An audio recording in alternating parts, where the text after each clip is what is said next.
Good evening and very warm welcome to news edge with Fariya Idrees. बड़े दिनों से ये बात हो रही है कि एक डील हो जाएगी, बानी पीटीआई जेल से बाहर आ जाएंगे, उनसे कहा जाएगा कि खामोश हो जाएं। बहुत सारी चमगोइयाँ हैं, बहुत सारी सोर्सेस की स्टोरीज़ हैं।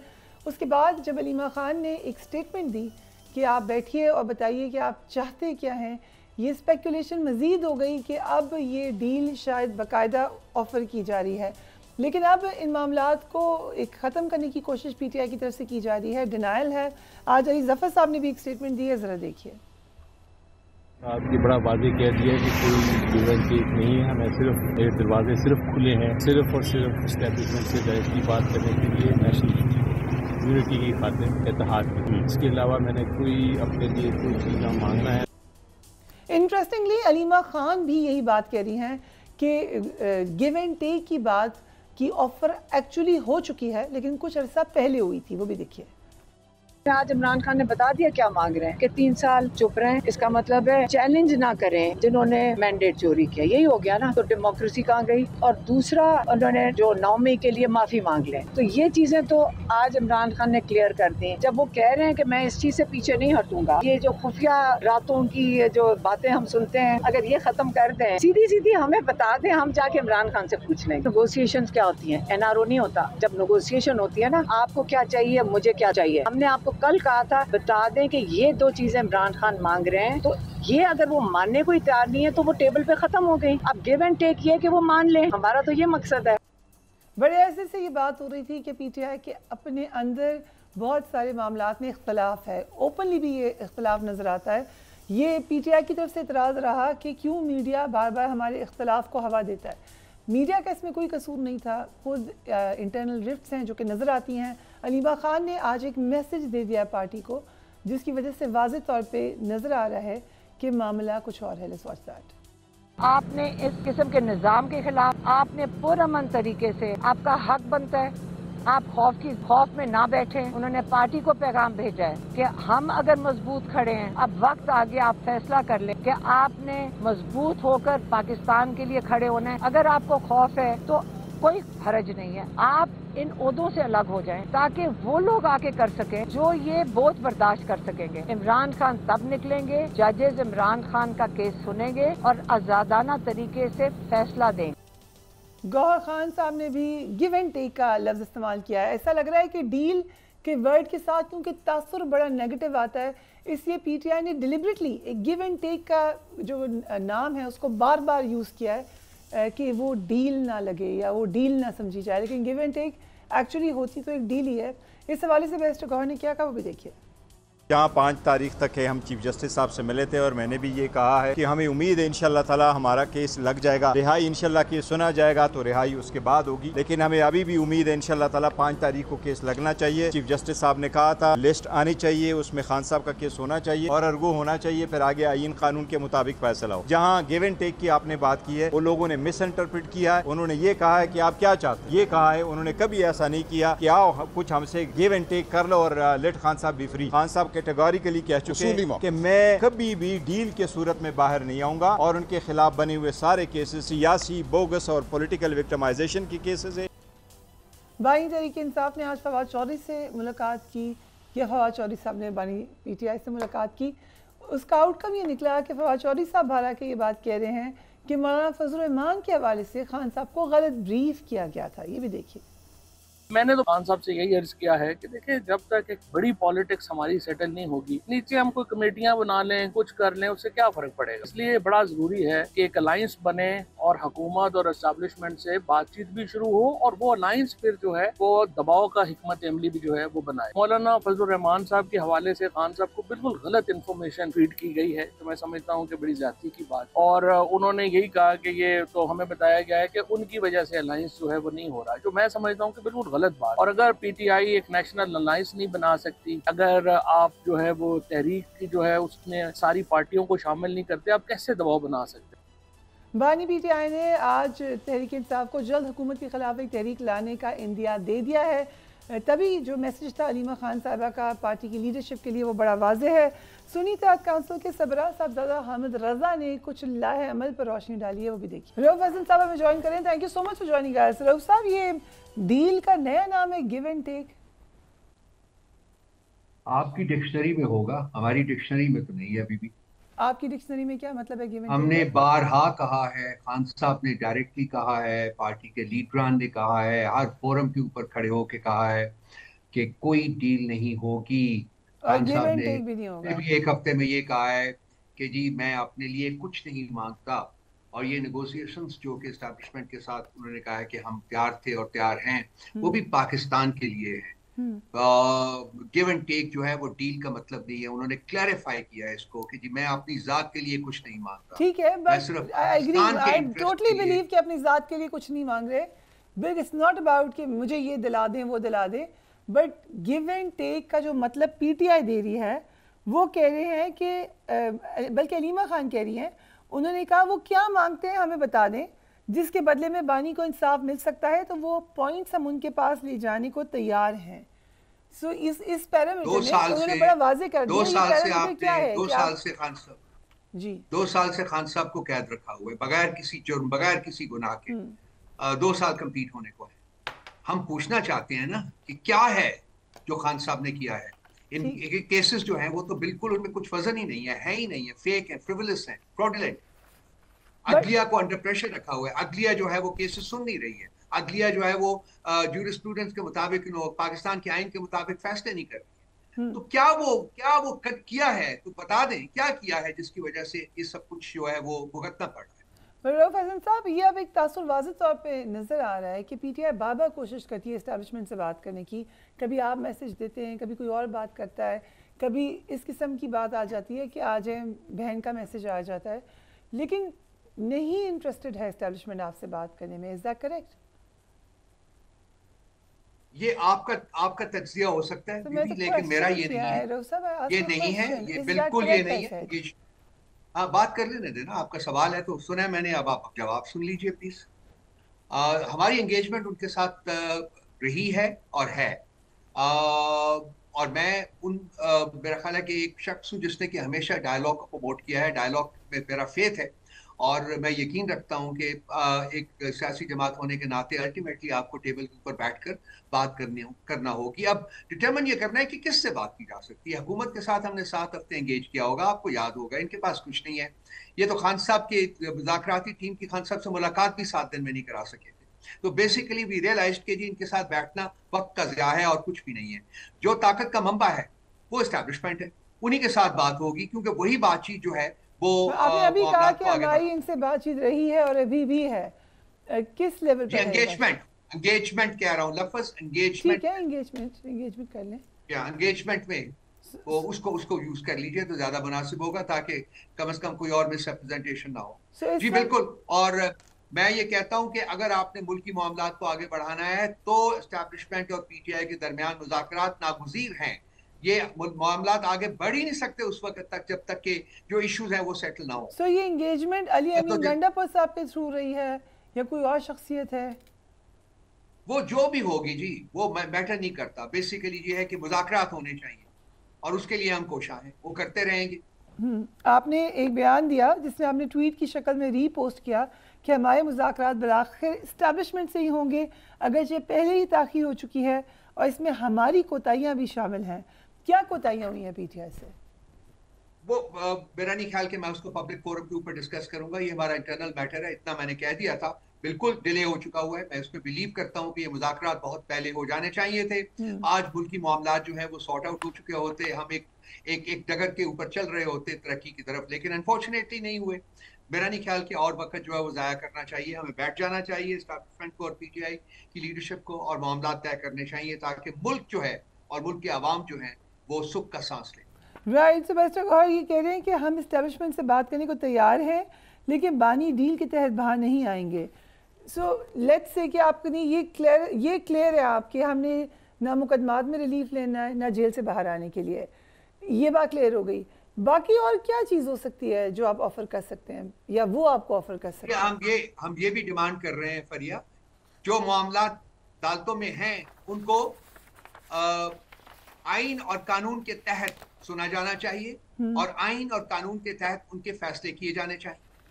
ये भी हम मानते हैं। और खान साहब को बेगुनाह कैद में रखना जो है वो भी मुनासिब नहीं है। 4 महीने से आपने ये जो हमारा अलकादर केस जो है वो उसकी बेल के लिए प्ली पड़ी हुई है, पिटिशन पड़ी हुई है, 4 महीने से उसको फिक्स नहीं किया गया। अब उन्होंने कहा है 5 जून को मुकदमा लगेगा। अब 5 जून को ईद के साथ 6 या 7 को मेरा ख्याल ईद है, तो वो मुझे नहीं, वो मेरा ख्याल है कि शायद वो भी 5 तारीख को फैसला ना हो सके या शायद अभी सुना ही ना जाए। तो बेसिक मोटिव जो है इस वक्त जो हुकूमती पॉलिसीज का वो ये है कि खान साहब को कोई रिलीफ नहीं मिलना चाहिए, खान साहब को जेल में रखना चाहिए और पीटीआई के ऊपर जुल्म और जबर जो है उसको बरकरार रखना चाहिए। तो क्या मुल्क इस तरीके से आगे चल सकते हैं?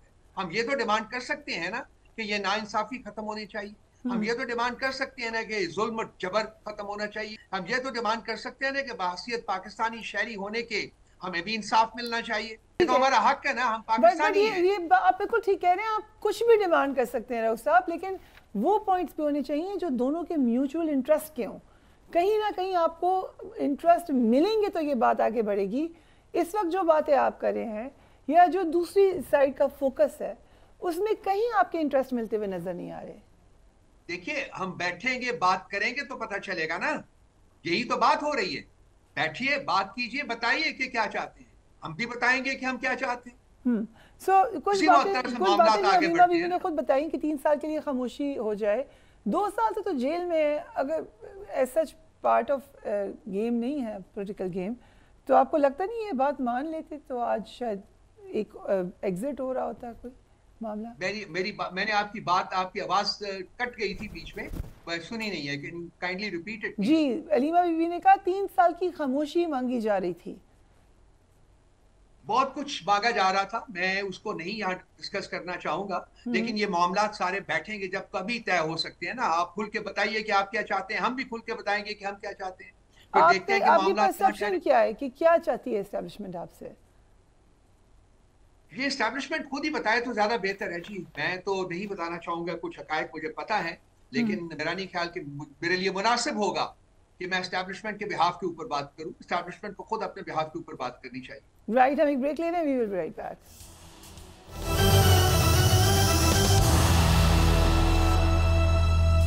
And welcome back. Rauf Hasan साहब हमारे मेहमान खुसूसी हैं। रऊफ साहब, ये भी बात की जा रही है कि अमेरिका से पीटीआई के कुछ डॉक्टर्स और ताजरों का ग्रुप इस वक्त पाकिस्तान में मौजूद है और उनकी मुलाकात होगी बानी पीटीआई से। आई एम श्योर आपने खबर सुनी होगी, इसके बारे में बताइएगा। जी, मुझे ये मालूम है कि कुछ लोग आए हुए हैं यहाँ, लेकिन ये मालूम नहीं है कि खान साहब से उनकी मुलाकात हुई है। डिसइंफॉर्मेशन इतनी ज्यादा है कि उसका कोई हिसाब नहीं है। मेरा जो अंदाजा है एक वो, उसके मुताबिक उनसे कोई अभी मुलाकात नहीं हुई।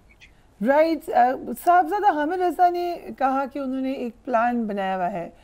क्या प्लान है एग्जैक्टली पीटीआई का? साहबजादा साहब के प्लान के साथ चलना है या आपका अपना कोई लाहे अमल है? साहबजादा साहब जी पीटीआई का हिस्सा है और हम उनका हिस्सा है। वो जो प्लान होता है वो there is a forum to discuss it and that is the critical committee.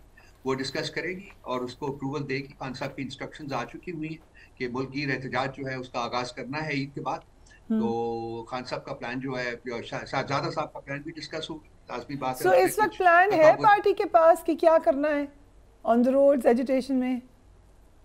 देखिए, जो बेसिक्स हैं वो ये है कि जी किसी एक जगह के ऊपर फोकस नहीं करना, लाइक डी चौक के ऊपर फोकस नहीं होगा, इस्लामाबाद के ऊपर फोकस नहीं होगा।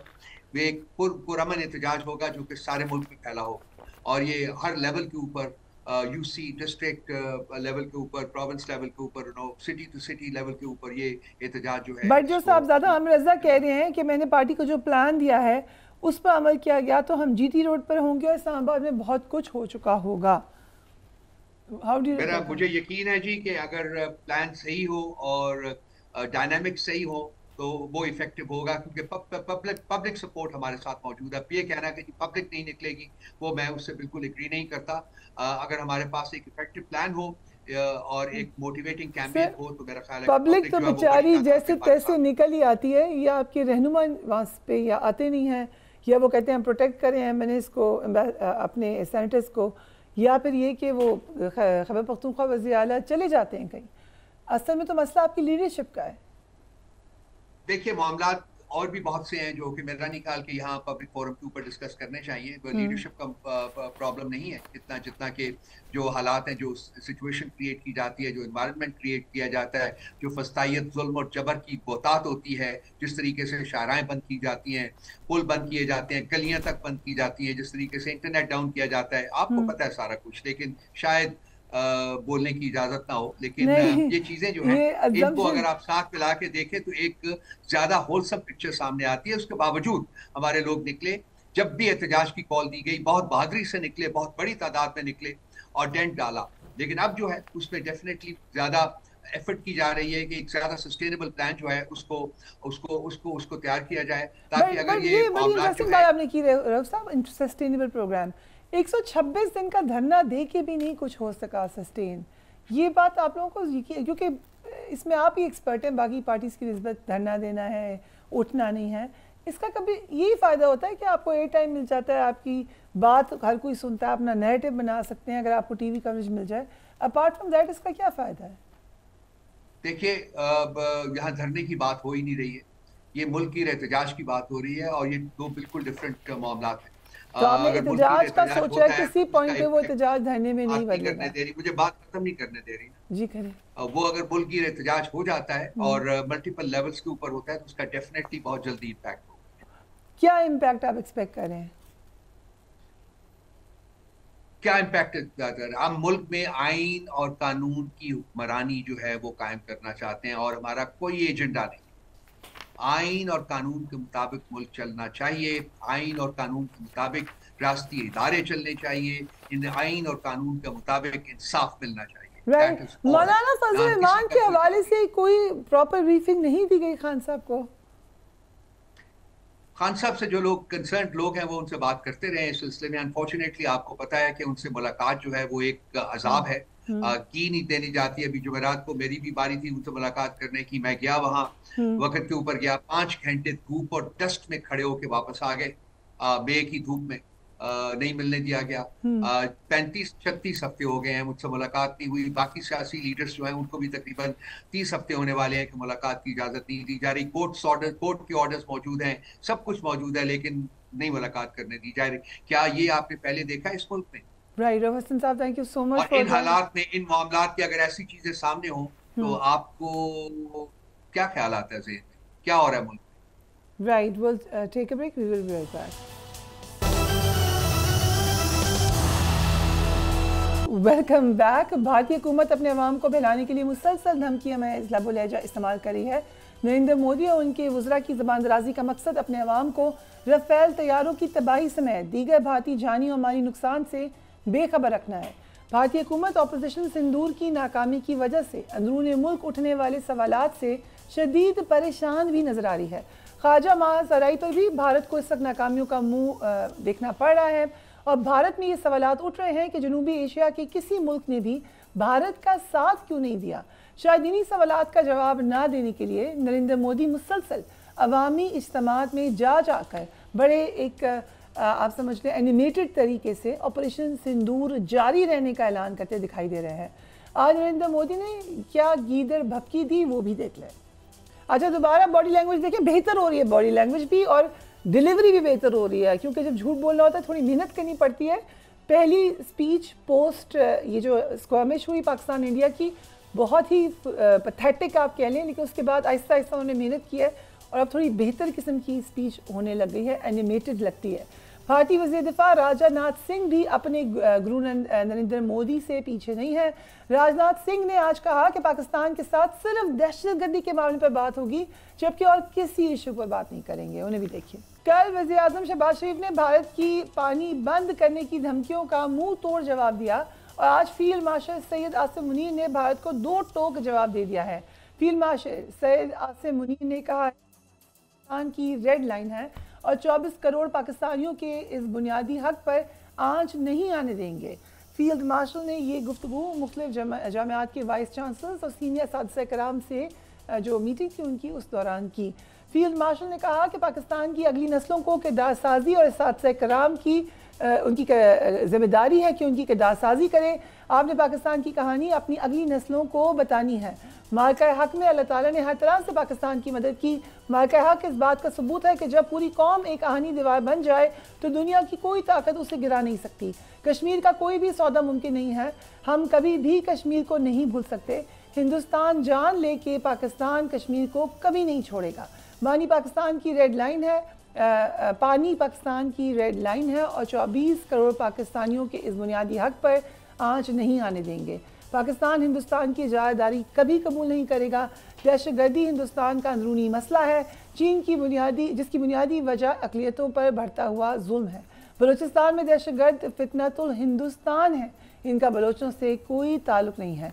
पाकिस्तान के हाथों शर्मनाक शिकस्त और राफेल तैयारों की नाकामी पर हम देख रहे हैं कि मुसलसल एक प्रोपेगेंडा भी है, मुख्तलिफ तरीके से उनकी फ्रस्ट्रेशन भी है। फ्रांसीसी कंपनी से अब वो लड़ पड़े हैं, दोनों में इख्तलाफात शिद्दत अख्तियार कर गए हैं। राफेल तैयारों की पाकिस्तान के खिलाफ जंग में नाकामी ने भारत की फ़िज़ाई ताकत की हकीकत को क्योंकि बेनकाब कर दिया है, इसी वजह से ये फ्रस्ट्रेशन है। गुरप्रीत सिंह पुन्नू साहब हमें ज्वाइन कर रहे हैं।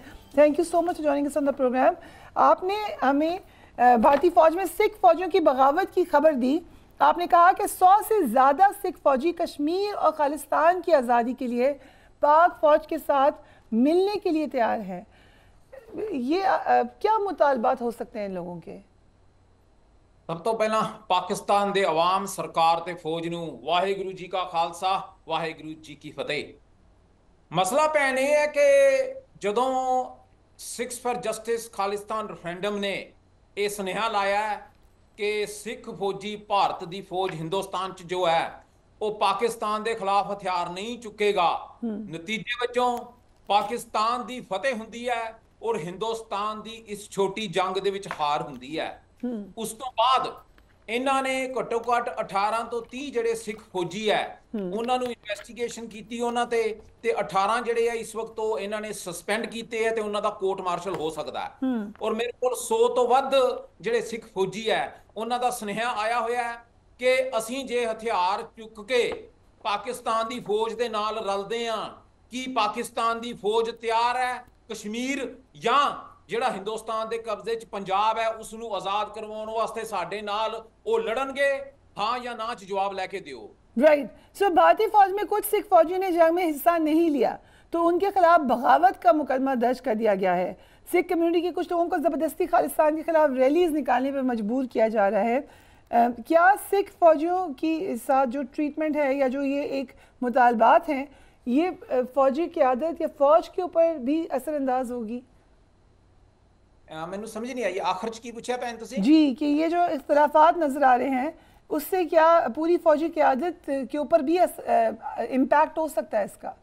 बिल्कुल ਉਹਦੇ ਚ ਇਦਾਂ ਹੋ ਰਿਹਾ ਕਿ ਹਿੰਦੁਸਤਾਨ ਦੀ ਫੌਜ ਦੇ ਵਿੱਚ ਜਿੰਨੇ ਵੀ ਸਿੱਖ ਫੌਜੀ ਹੈ specially I think 15th infantry regiment ਜਿਹੜੀ ਉੱਥੇ ਹੈਗੀ ਹੈ ਟੈਰੀਟੋਰੀਅਲ ਆਰਮੀ ਦੇ ਸਿੱਖ ਫੌਜੀ ਹੈ ਔਰ ਜਿਹੜੇ ਰਾਸ਼ਟਰੀ ਰਾਈਫਲਸ ਦੇ ਸਿੱਖ ਫੌਜੀ ਜੰਮੂ 'ਚ ਲੱਗੇ ਹੋਏ ਆ ਉਹਨਾਂ ਤਕਰੀਬਨ 1000 ਜਿਹੜਾ ਫੌਜੀ ਹੈ ਸਿੱਖ ਉਹਨਾਂ ਦੀ ਉਹਨਾਂ ਨੇ ਇਨਵੈਸਟੀਗੇਸ਼ਨ 'ਚ ਪਾਇਆ ਹੋਇਆ ਔਰ ਅੰਦਰ ਖਾਤੇ ਇਹ ਗੱਲ ਚੱਲਦੀ ਪਈ ਹੈ ਸਿੱਖ ਫੌਜੀਆਂ 'ਚ ਕਿ ਅਸੀਂ ਇਹ ਨਰਿੰਦਰ ਮੋਦੀ ਦੀ ਤੇ ਹਿੰਦੁਸਤਾਨ ਦੀ ਜਿਹੜੀ ਰਾਜਨੀਤਿਕ ਲੜਾਈ ਹੈ ਅਸੀਂ ਇਹ ਲੜਾਈ ਜਿਹੜੀ ਹੈ ਨਹੀਂ ਕਰਨੀ ਪਾਕਿਸਤਾਨ ਦੇ ਨਾਲ ਕਿਉਂਕਿ ਉਹਨਾਂ ਨੂੰ ਇਹ ਗੱਲ ਸਮਝ ਆ ਗਈ ਹੈ कि ये 1971 नहीं गा ना ही 1965 है ये 2025 है ये वो हिंदुस्तान दी फौज है जिहड़ी असीं उन्हां नूं समझा चुके हैं कि ये 41वां साल है इस वार 6 जून जदों इसे हिंदुस्तान दियां 70,000 फौजां ने दरबार साहब दे उत्ते हमला कीता सी ये आदमपुर स्टेशन है जिथे अज उन्हां ने पाकिस्तान ते हमला इसे आदमपुर स्टेशन तो कीता उन्हां ने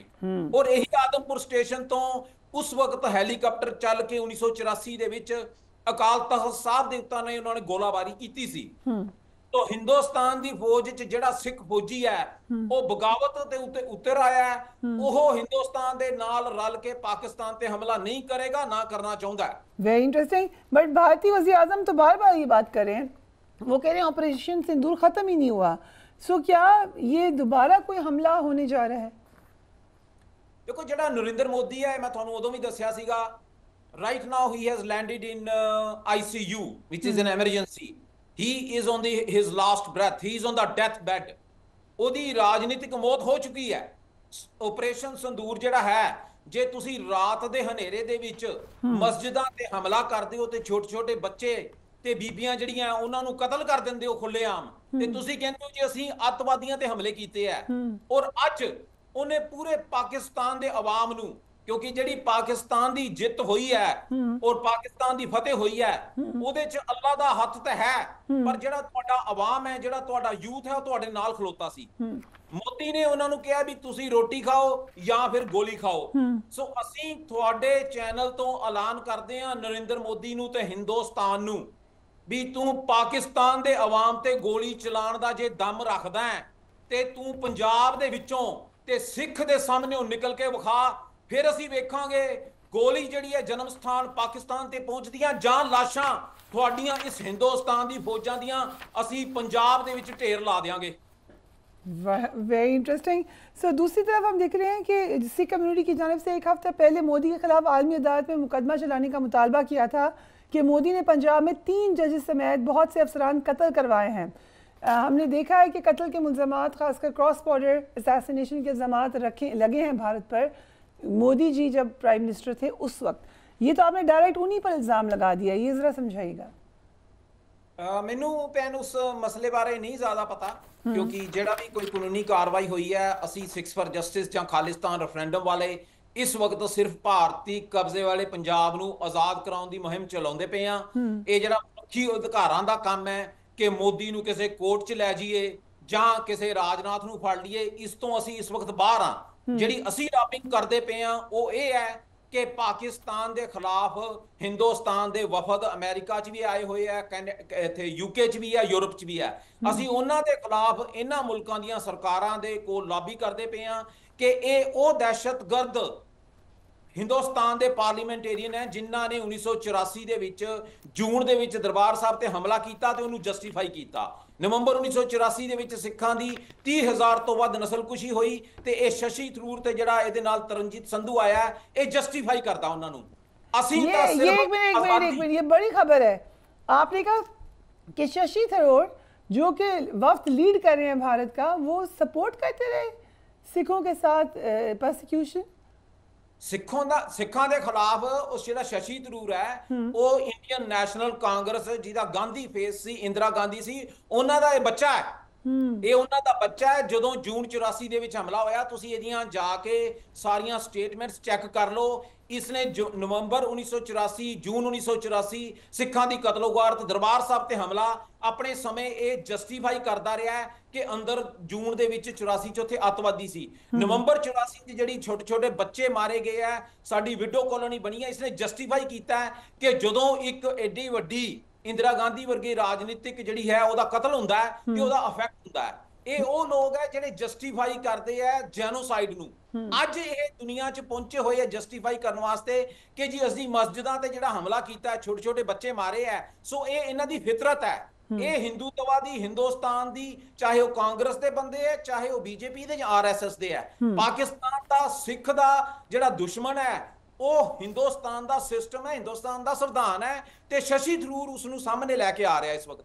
शशि थरूर कैसा परफॉर्म कर रहे हैं? आप इस वक्त आपके मुल्क में ही हैं, उन्होंने शदीद तनकीद की है प्रेसिडेंट डोनाल्ड ट्रंप पर। नहीं, हजे शशि थरूर ਜਿਹੜਾ ਅਮਰੀਕਾ 'ਚ ਡੈਲੀਗੇਸ਼ਨ ਲੈ ਕੇ ਪਹੁੰਚਿਆ ਸੀ, ਪਰ ਉਹ ਅਲੱਗ-ਅਲੱਗ ਮੁਲਕਾਂ 'ਚ ਪਹੁੰਚੇ ਹੋਏ ਆ। ਹਜੇ ਅਮਰੀਕਾ 'ਚ ਉਹਨਾਂ ਨੇ ਮੀਟਿੰਗਸ ਨਹੀਂ ਕੀਤੀਆਂ, ਪਰ ਇਹ ਉਹ ਸ਼ਸ਼ੀ ਥਰੂਰ ਹੈ ਜਿਹੜਾ ਕਿ ਕੁਐਸਚਨ ਕਰਦਾ ਸਾਡੇ ਪ੍ਰੈਜ਼ੀਡੈਂਟ ਟਰੰਪ ਦੀ ਇੰਟੈਲੈਕਟ ਨੂੰ।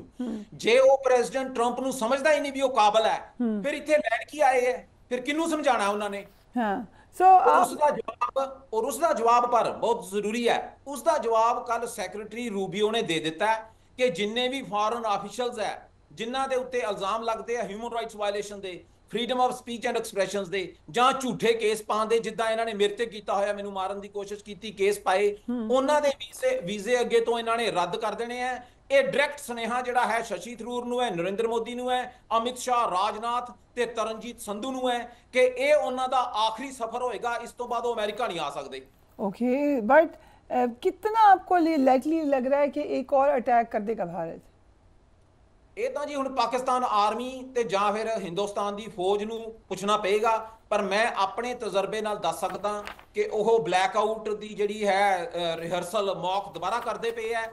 ਜਿਸ ਦਾ ਮਤਲਬ ਹੈ ਵੀ ਪਹਿਲਾਂ ਉਹਨਾਂ ਨੇ ਹਨੇਰੇ ਦੇ ਵਿੱਚ ਲੁਕ ਕੇ ਮਸਜਿਦਾਂ ਤੇ ਹਮਲਾ ਕੀਤਾ ਸੀ, ਹੁਣ ਮੋਦੀ ਕਹਿੰਦਾ ਜੀ ਮੈਂ ਪਾਕਿਸਤਾਨ ਦੀ ਆਵਾਮ ਦੀ ਕਤਲੋਗਾਰਤ ਕਰਾਂਗਾ। ਸੋ ਤੁਸੀਂ ਇਹ ਗੱਲ ਮੰਨ ਕੇ ਚੱਲੋ ਤੇ ਪਾਕਿਸਤਾਨ ਦਾ ਆਵਾਮ ਜਿਹਨੂੰ ਮੈਂ ਬੇਨਤੀ ਕਰਦਾ ਕਿ ਭਾਈ ਮੋਦੀ ਨੇ ਕਿਹਾ ਜੇ ਹਾਂ ਤੁਸੀਂ ਰੋਟੀ ਖਾਓ ਜਾਂ ਗੋਲੀ ਖਾਓ, ਹਰ ਇੱਕ ਪਾਕਿਸਤਾਨ ਦਾ ਯੂਥ ਜਿਹੜਾ ਹੈ, ਜਿਹੜਾ ਬੱਚਾ ਹੈ, ਉਹ ਇਸ ਮੋਦੀ ਦਾ ਜਾ ਕੇ ਸੋਸ਼ਲ ਮੀਡੀਆ ਤੇ ਜਵਾਬ ਦੇਵੇ ਔਰ ਕਹੇ ਕਿ ਰੋਟੀ ਤੇ ਅੱਲਾ ਨੇ ਦਿੱਤੀ ਹੈ, ਗੋਲੀ ਦਾ ਜਵਾਬ ਅਸੀਂ ਗੋਲੀ ਨਾਲ ਦੇਵਾਂਗੇ। ਪਹਿਲਾਂ ਤੁਸੀਂ ਸਾਡੇ ਸਿੱਖ ਭਰਾਵਾਂ ਤੋਂ ਪੰਜਾਬ ਚੋਂ ਲੰਘ ਕੇ ਵਿਖਾਓ, ਅਸੀਂ ਇਹਨਾਂ ਦੇ ਹਿੰਦੁਸਤਾਨ ਦੀ ਫੌਜ ਦੀਆਂ ਲਾਸ਼ਾਂ ਦੇ ਢੇਰ ਲਾ ਦਾਂਗੇ, ਪਾਕਿस्तान तक नहीं पहुंचने देंगे। Right, very interesting. आज के लिए इतना ही। Do take care of yourself. अल्लाह हाफिज।